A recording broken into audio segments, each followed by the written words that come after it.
Hello, everyone, and welcome back to TFS Insider here at Iowa State. My name is Callie Schaefer, My name's Edgar. My name is Claire. and today we are joined with a very special guest, President Wintersteen. So, do you want to start us off by introducing yourself? Well, certainly glad to be here with the fashion show. I'm President Wintersteen, and I've been serving as president since November of 2017. Awesome. We are so thrilled to have you here with us today, and we have quite a few questions to ask you today about Iowa State, the fashion show, and more. So, firstly, we are wondering what your earliest memory of the fashion show was. You know, it's been quite a few years since I went to my very first fashion show, but I've always found it to be just a stunning, stunning show. I think the first year I went to it, I would have been dean of the College of Agriculture and Life Sciences and not really knowing what to expect. And then you realize that it really is an extraordinary event, a real fashion show. And and now as president, I've gone every year since I was appointed as president. And we always bring a set of donors and alums to view the show with us. And it's just a fabulous evening to all be together, to watch our students, to watch the show, to see the response of the audience. It's truly just an extraordinary evening. That's so awesome to hear, and it's awesome to have your support. We put a lot of work as a whole into it, so it's really good to hear that. You mentioned that you've been every year since you became president. What's it kind of been like watching the fashion show over the years? What changes have you seen? Improvements, maybe less disimprovements, or what have you seen throughout the years? I think every show is unique. Every show is very, very special. I think the students bring their own brand or touch to the show. Certainly, the sponsor of the show makes it unique in that sense. So you have to think about that.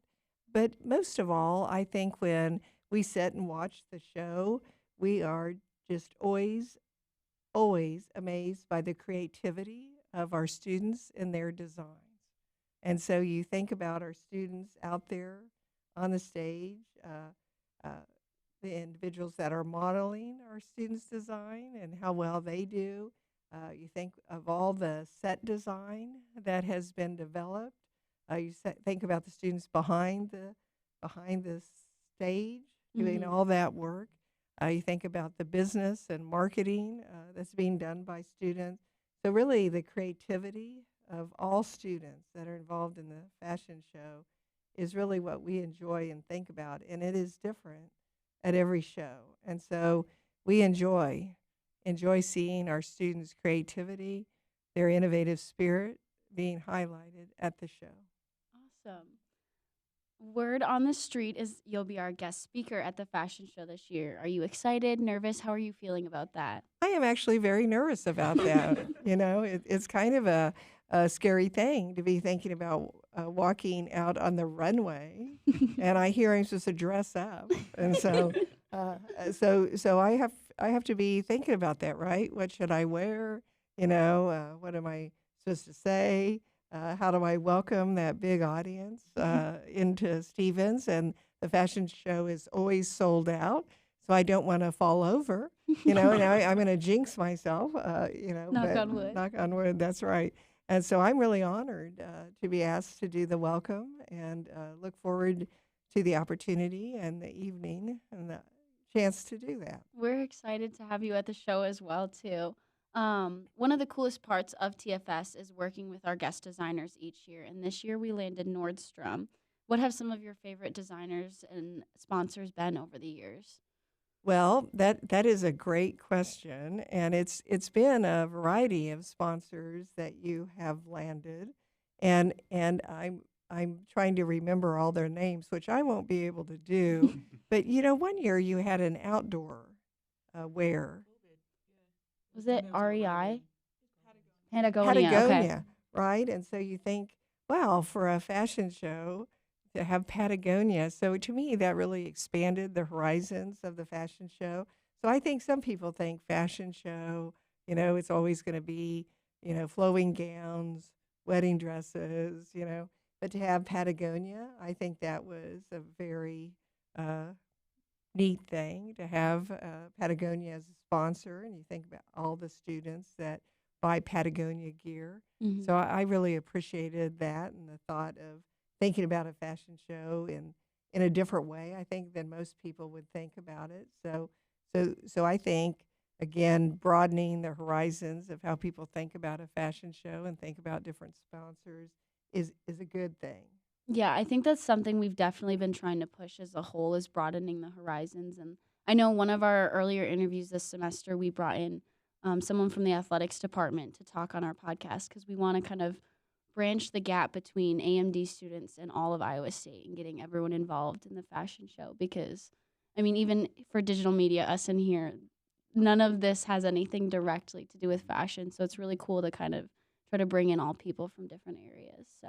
I love the connection with athletics because you think about how everyone looks on the court, what the uniforms are each year, what the athletic wear that our student athletes have to choose from. I believe that the football team, each of those student athletes must have a closet of different outfits that they can choose from for every game. Now, I've never seen that, but it certainly appears that way anyway when you think about what color are they going to wear on the field for that particular game. So I think involving athletics is a great idea and a great connection, and you think of the brands associated with sports, real opportunity there for the fashion show. Yeah.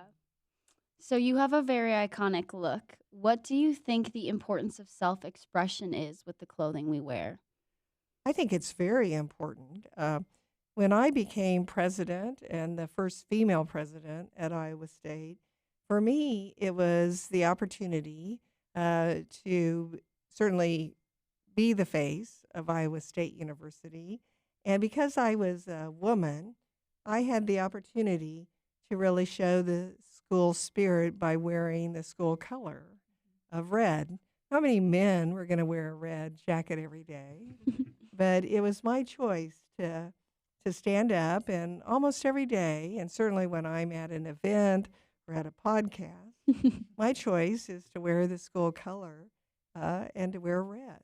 I think it really has become my brand, that when people see me at an event, they expect that I'm going to be wearing the school color and wearing red. And I have to tell you, I'm very thankful that red is our school color. Almost everyone looks good in red. Yeah, we all tried to channel our inner Yeah, Wendy a little that's bit right, today. right? And so I think it was something that I purposely decided to do and chose to do, and I'm glad I've done it. And what's been fun for me is that I have young men and women that are Iowa State students, and recently at an event, a young man came up and said that he dressed up as me at Halloween. And I take that as a compliment. You Because, should. and I do, and I'm sure he was wearing a red jacket, and I know that there was a student recently that developed a blessing candle based on an image of me in a red jacket, and so I think these are fun things that lift up the school spirit and lift up Iowa State University, and again, as president. I represent the university, and I'm so honored to do that. Awesome. What is your self-styling process? Oh, my self-styling process. I'm really quite a casual individual and prefer to wear my jeans and boots and a casual jacket if I'm not going to work. So casual would be the word that I'd use for the days that I'm not at work.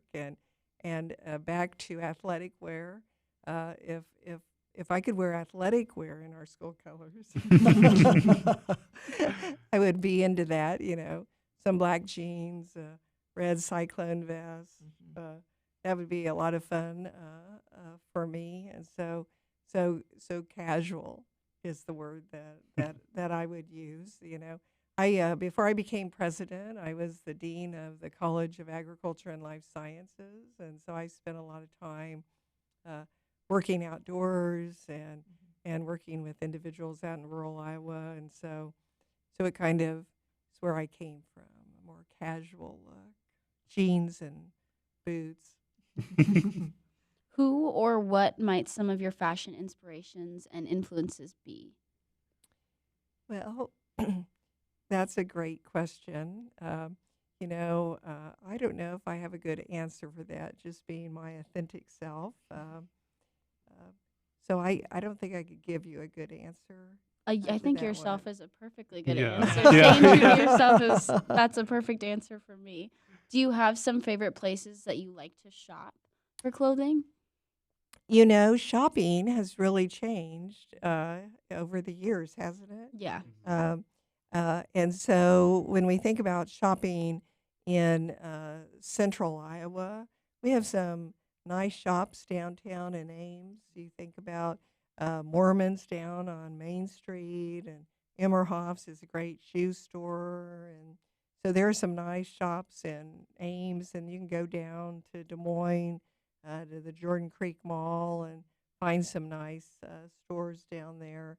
But I do have to tell you that even last night, I got on the Nordstrom webpage and bought a jacket. It was on sale. I'm a big, I like to find things on sale. I'm a bargain shopper too. Yeah. So I found a nice jacket, 30% off. And so Score. I was pretty happy. And I have to tell you, it was red. That's awesome. I know that we kind of already touched on it earlier, but do you have any ideas of what you might wear to the show? Well, I am going to wear something red. Of course. And so I have a couple of choices, and I think I'm going to be in all red. Often I'm in, black and red. I wear black pants and a red jacket, but I think for the fashion show, I'm going to be in red. Go all out. I'll go all out, which will be a stunner for those that follow me around. Often see me in black pants and a red jacket. So I'm going to try to do all red. We'll see if I can do that. I'm excited to see it. The fashion show allows us to have real experience in the process of fashion show planning and learning new skills. Would you agree that the program helps push entrepreneurship skills and set students up for greater success and ability? I agree wholeheartedly. I think every aspect of the fashion show, from planning all the way to the show, the evening that the show is live, is all about innovation and entrepreneurship in some form or function. I've just been so impressed as I watch so many aspects of the show be carried out. I remember probably one of the earliest shows I went to and seeing some of the unique designs that our students developed. And I thought, my goodness, the creativity in that design and what that individual might do in their future with the designs that they developed and then created themselves. The fabric that our students in some cases have printed themselves, again, created and printed, so beautiful. But you can't take away from, again, the more behind the scenes work in set design, marketing, just the finance and business aspect, the fundraising, all of that can find its place in some aspect of business and entrepreneurship or the creativity and innovation. Yeah, there's so many pieces to our big puzzle, so there's a spot for everyone. That's right. And I know all of us this year are a little bit out of our comfort zone with digital media personally. So it's been really cool to learn new skills and be able to kind of experience things like running a podcast and everything like that. So it's been really cool. On the subject of entrepreneurship, we know you had a lot of involvement with the Student Innovation Center. Would you be able to talk about the process of determining all the resources that are used here and kind of the thought process and placing them here? The Student Innovation Center was really the brainchild, I would say, of our provost John Wickert, and also our dean of the College of Design, Louise Riku Gutierrez, played a role as well. and bringing forward this incredible idea for what would become the Student Innovation Center. They really said our students needed to have a playing field for where they could use their creativity to create, make, and innovate. And so we're just so pleased that their vision was able to come to fruition here. And what made it so special from my perspective is that we had donors that gave more than $40 million to help this facility come true, and then the state invested more than that as well for this facility. And there is nothing like this on any campus across the United States. So we're really blessed to have this facility.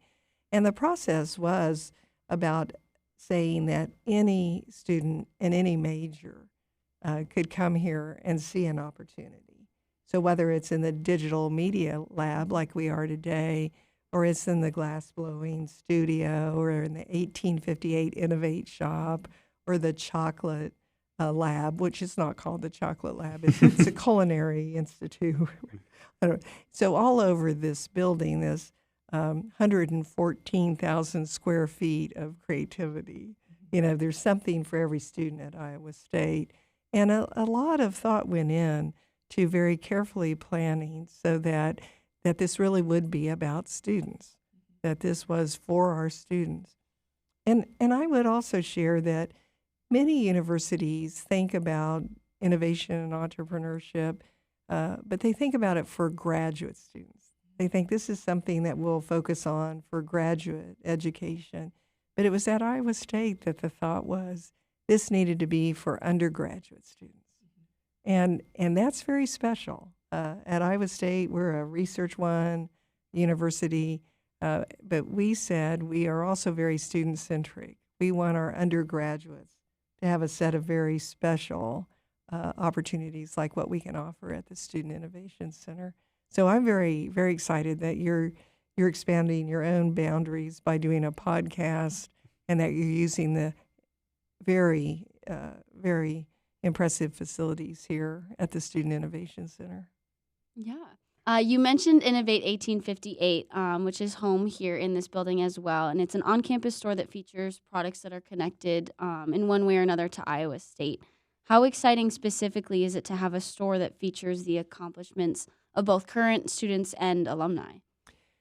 The 1858 shop, Innovate 1858 shop, is a special place, and it's where I do my Christmas shopping. It's where I stop to buy baby presents. It's where I stop to buy myself something. I have a scarf on today from the 1858 Sporting shop. the tartan. That's the tartan, that's right.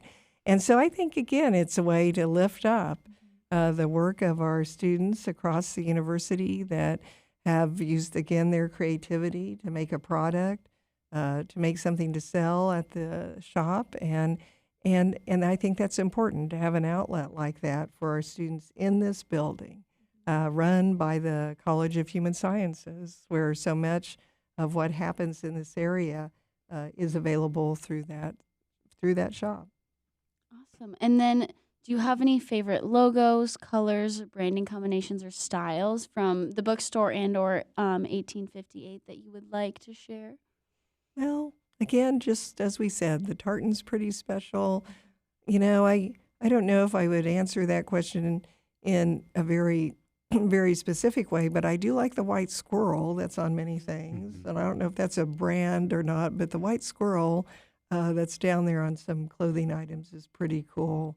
So the tartan, the white squirrel, maybe I'd stop there. Those are perfect answers. We kind of touched on it a little bit already, but you are the first female president Iowa State has ever had, and is a program in which many of our positions are held by women. We were kind of wondering from your perspective what it's like to be a female leader. Being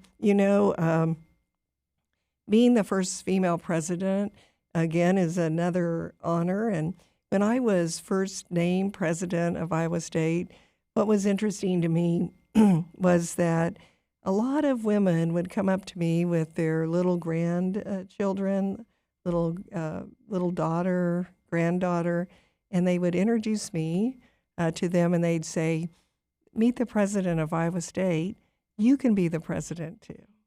And so sometimes it's just about having somebody that looks like you to be a model so that you realize that you too can be the president of a university or the president of a company, or you can be a faculty member at a university. You can be whatever you want to be. And I think that's sometimes what it's all about, that you being able to see yourself in some of these positions, or you being able to tell your daughter or granddaughter that you too can achieve whatever it is that you want to achieve. That's what makes the difference. And that was deeply moving to me when I was first appointed, that that's what was happening, that people were bringing up their little granddaughters to tell me that they would show them that they too could achieve being a president. And so it's good to be a model, good to be able to demonstrate to others that they too can achieve amazing things. It is funny, though.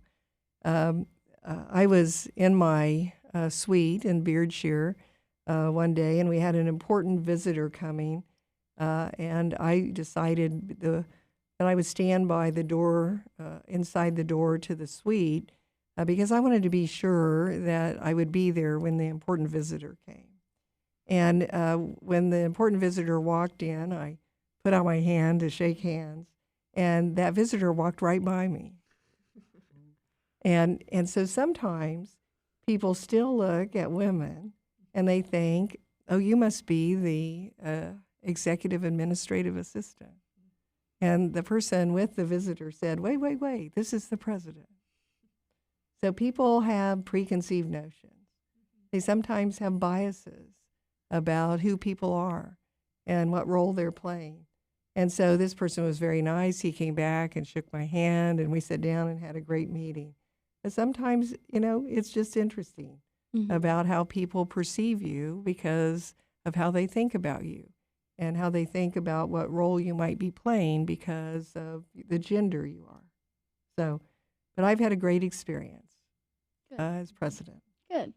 How do you balance the workload of running an entire university with like your personal interests or hobbies? Running the entire university is something that I do with a big team. So I have a set of senior leaders I work with, and there are deans of every college that are part of that team as well. And so we all work together, and the faculty and staff and all across the university every day. They're helping run this great university. Iowa State University is an extraordinary place, a big team. So we're all doing it together. You all are helping too. So we all do it together. But nonetheless, I work a lot. And so my goal is always, by 9 o'clock or so at night, unless something difficult is going on, I like to sit down, read a book, watch a Netflix show. I really got into Ted Lasso for a while. And so it helps in the evening to, again, sit down, relax for a little bit, do something else, clear your mind. It's so important for all of us, for me especially, I find, to be able to sleep, get a good night's sleep, have some exercise every day, have a good nutrition, right? 3 good meals, lots of fruits and vegetables, a lot of water. All those things matter. If we're getting good sleep and exercise, then we're going to be able to do the best job we can for our community. So We were wondering what some of your favorite parts of Iowa State were to gloat about and why it might be the fashion show. All in good fun, but we are wondering what you are most proud of here across the board, all things. Well, the fashion show is something I regularly gloat about. I tell people about it who have never been, and I invite them to come because it is something that people, if they haven't been, they really can't comprehend it. They just simply can't comprehend it. And so I do invite people who have never been to come to the fashion show. But across Iowa State University, so many things that you can gloat about, brag about, lift up. And I will tell you, I have many opportunities to do that. But mostly I brag about our students because you all are always accomplishing great things. And the stories I can tell about you what you do, the successes you have, your focus on your work, what you do in the classroom, what you do outside of the classroom, are the stories that our alums and our donors are most interested in. I can talk about great things that our faculty do, and people are interested in that. But mostly, our donors and alums, they want to know about our students that are going to be creating the future and how they're going to make the future better than it is today. You attend all kinds of events. How do you dress differently from going to a public event or a basketball game? So I am almost always in my red jacket at a public event. And then when I go to a basketball game, I like to wear my jeans and boots and my red Iowa State, vest or some kind of athletic wear that's also red, unless they're making me wear gold. Now, does anyone look good in gold? Is that a fashion question I can don't. ask? No. It's a tough color to style. Mhm. Yeah. Yeah. So I don't know. But anyway, so that's what I do. Yeah. We were wondering what some of your favorite Ames small businesses might be. I know you mentioned a couple on Main Street earlier, but Yeah. different places you like to shop, eat, grab coffee, etc. Well, there are a lot. Ames has a vibrant downtown that we've already talked about. If you want to get a nice bouquet of flowers, Everett's just a lovely place there on the corner. The House of Chin down there on Lincoln Way is a great Chinese place. Love to go there, maybe twice a week. So great Chinese food, provisions, the cafe, Aunt Maud's, lots of places to go and have something to eat. Just so many great little stores on Main Street. The Octagon. Does anyone go to the Octagon for art? Art, artists, craftsmen pieces. Just a lovely store just around the corner from Dog-Eared Books. I'm not saying. Dog-eared, yep. It's my favorite bookstore Okay. I've ever been to. There you go. But we just Main Street's just wonderful. Ames Silversmith. I should have brought a directory. I think Ames is a really unique kind of town. Like, there's so many different small businesses, and they're all good. That's Like, right. I've never been to a small little coffee shop, store, or anything that I wasn't like, oh my gosh, it's like a little secret little place. Yeah. I can't, I got to tell everybody about this. Yeah. So. The Cafe Diem, when you think about a cafe, a little Mhm. coffee shop. And then that Stamps chocolate place. Ooh, Mhm. Oh, you just can't go wrong. can't go wrong. You are a very, very busy woman who has to spend a lot of time on the go and on her feet. What are some of your favorite shoes for both comfort and style? So I wear a lot of boots. I feel like I'm being very repetitive here. Not at all.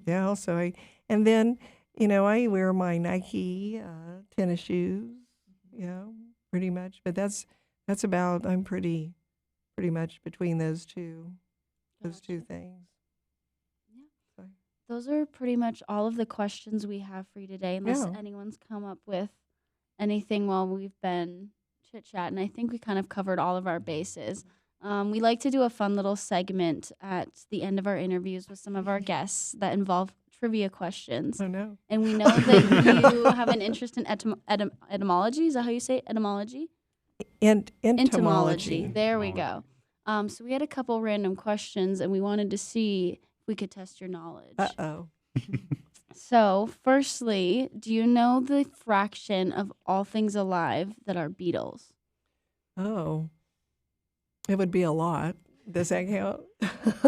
Works for me. It's probably closer than I would have guessed. 1/4 of things that are alive are beetles. We discovered that. One of our committee members brought that little fun fact, and he wanted to ask and see if you knew that. But then our next one is, do you know how many years back insects can be dated? No. I'm failing. They're going to take away my PhD. 400 million years. And then our last question is, do you know how many species of insects are estimated to be on Earth? I don't know. 1 million? 10 million. God. We can give you an easy one. What would you say is your favorite bug? Well, I would say the monarch butterfly. Mm. That's a good answer. I used to collect every spring. Is that when you get you go to the milkweed and you put them in your little thing and take them home? We used to release them every year. But And the reason why it's my favorite is that really we need to preserve the migration between North America and Mexico. So if we have more milkweed for monarch butterflies to lay their eggs on, then we'll have more monarch butterflies to fly down to Mexico at the end of summer. I do have one question. How did you come up with your license plate to serve? Yes, that's a great question. And so when I was named president, I really am a strong believer in servant leadership. And so I wanted a license plate that reflected that concept. And so I started looking at what were the options that were possible.